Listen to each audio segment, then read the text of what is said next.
When it comes to accounting, ranches and dairies might assume the cost of cattle and cows must be capitalized and depreciated, but that's not always the case. Roger McEowen with the Washburn School of Law on the road right now. He joins us with some guidance. Thank you, Roger, for joining us and taking the time.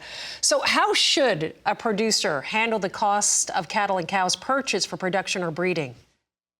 Well, good to be with you, Suzanne. Most of the time, it's pretty simple. We're just since those are business assets, we'll just deduct those in the year that they're purchased. And for those on the cash method of accounting, that's certainly a way that is done. But you might have a few large ranches or dairies that are on the accrual method of accounting, and they might assume that the cost of cattle and cows has to be capitalized and depreciated. But that assumption may be only partially correct.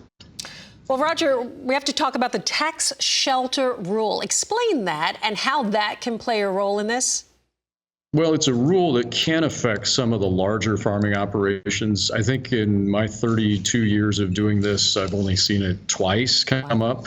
But if you have an accrual method operation, that's not a tax shelter, then the cost of cattle and cows can be currently deducted.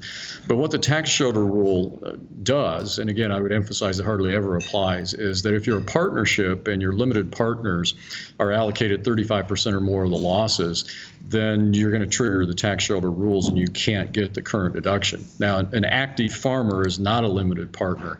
And if the interest was passed down in a multi-generational family business, it's also not a limited partner interest under the tax shelter rules.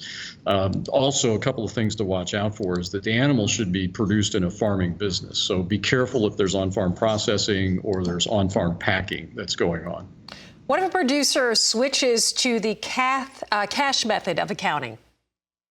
Well, of course, the complications with the tax shelter rule is avoided if it's switched to the cash method accounting can be made. And that might be possible because many times the use of the accrual method is for non-tax business reasons. So you always want to look at that. That might be the best approach. Overall, Roger, before I let you go, what do producers need to keep in mind when it comes to this?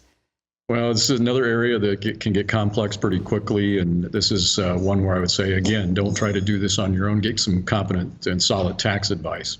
Great stuff, as always. Roger, thank you so much. And by the way, I know you're on the road right now.